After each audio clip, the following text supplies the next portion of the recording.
intelligence. They are learning how British military intelligence took part in IRA bombings. The Indians are learning how the Mumbai attack was helped by a U.S. agent who is cooperating with investigators so that he won't face questioning by foreign authorities. The Canadians are learning how their own provincial police dressed up as protesters in 2007 and threatened violence against other police in order to force a crackdown on peaceful protests. And the Americans. The Americans are learning that there were multiple bombs found, dismantled, and taken out of the Alfred P. Murrah Building on April 19, 1995. They are learning that Timothy McVeigh had written a letter to his sister in which he claimed to be in the Special Forces for the U.S. Army. They are learning the bombing was being directed by FBI informants, just as the 1993 World Trade Center bombing was. They are learning about 9/11 and the Gulf of Tonkin and Operation Northwoods and their own Army counterinsurgency manuals that teach officers how to commit false flag attacks to blame on their enemies. In short, the people are learning the truth. And now we see the same build-up to a false flag event taking place that we saw in 1995. At that time, the U.S. had a corporate media desperate to fling mud at anyone concerned by the actions of their government, and it had a government that was desperately unpopular. Today, we see the exact same factors at play. If anything, the situation today is worse than it was in the run-up to the Oklahoma City bombing, with media consolidation meaning that groups of concerned citizens like the Oath Keepers are being attacked by the controlled minions on both the left and the right. And now it is not just the militia that is being demonized by the establishment. It is veterans and gun owners, third-party supporters and libertarians, anti-war protesters and human rights campaigners, people who are upset with a government giving trillions to the banks that have engineered our current financial crisis. In short, everyone is now a potential terrorist according to the governmental and media agencies that deign to limit our range of acceptable opinion and control dissent. Even the word terrorist means something more than it did back in 1995, now after the false flag attack of 2001 allowed the passage of the Patriot Act, after the boogeyman of Al-Qaeda gave the NSA the opportunity to announce that they were collecting everyone's emails and everyone's telephone calls, after the former White House press secretary came out and admitted that the Bush administration had made up terror threats in order to scare the people into supporting the government, now we know what the real definition of terrorism is. It is governments scaring their own populations into line. But there is something else that's different now from what it was in 1995. The people are learning something else about terrorism. They are not terrorists for speaking out against their government. They are not terrorists for wanting the government to stop selling their children into servitude to pay bankers their bonuses. They are not terrorists for pointing out that the FBI and the CIA and Mossad and MI6 are behind every major international terrorist event. The people are not terrorists because they do not want to see more death. They do not want more destruction. The spilling of the blood of their fellow citizens is not in their interests. Death and destruction only ever serve the governmental and financial and industrial interests who always grow in power and wealth in the wake of every tragedy. Time and again, the people pay with their lives, and the governments and the banks and the war machine only grows and prospers. The people do not want terrorism because it does not benefit them. It only benefits the existing power structure. And this time, if there is another staged event to blame on the government's enemy of the day, the people will know who to blame. For the Corbett Report in Western Japan, I am James Corbett.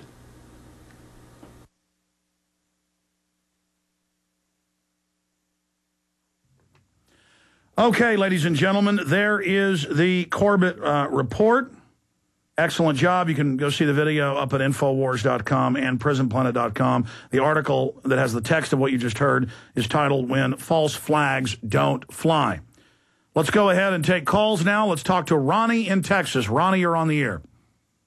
Thank you, sir. It's Ronnie Reeversy. But two quick shockers. One, death panels were paraded as a solution openly, and B, our sacred Constitution shredding is destroying our First Amendment at the same time. Here, yesterday at the Travis County Commissioners Court session, the commissioners received a report on the necessity for progress on so-called Barack Obama bankster to Barry Soetaro's health scare scam, their advisors who run the hospitals here actually admitted that one main problem for all of us to get our proper share of our ever so limited resources, the problem was that the expensive care needed for only a few sick old individuals was eating up our precious resources for the rest of us. And when I was allowed to speak, I pointed out that talk about cutting off the care for those too expensive old individuals who were too sick, too old, that means death panels. And regardless, the commissioners then voted 5-0 in favor, in effect, of death panels. And by the way, I'm still banned from 75% of the Austin City Council meetings because I bother to participate when I can. That's right, Ronnie. I appreciate your call. You know, Tom Daschle, who wrote the original bill, wrote a book about death panels and how they're good.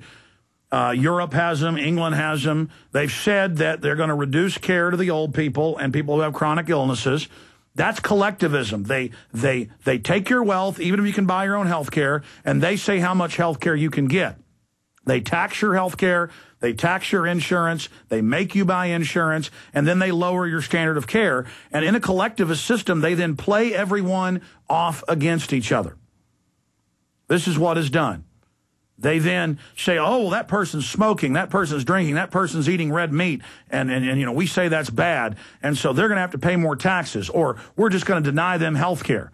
And yes, the bioethicist boards that have been set up in the last 20-plus years, and I've had Wall Street Journal writers on, you name it, about it, in many cases where old people or people that are paralyzed but can still talk, and we've covered these cases on air, when the state gets custody of them, they turn their water, they turn their food off, they kill them.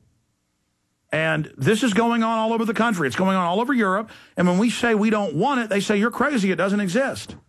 You know, that's dangerous rhetoric. Don't say they're death panels, or you may blow up a building.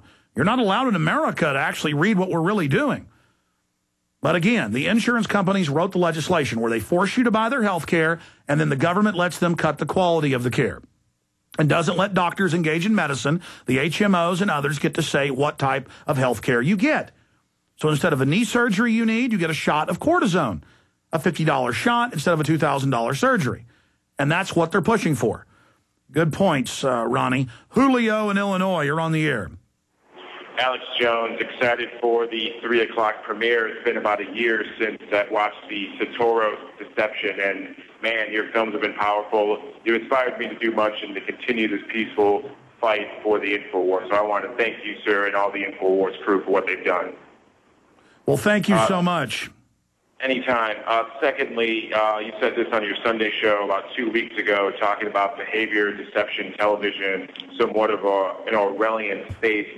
Coincidentally enough, I was watching CNN on Sunday morning 2 weeks ago, reliable sources talking about the exact same thing, talking about PepsiCo giving sponsorship in some 30 Rock show.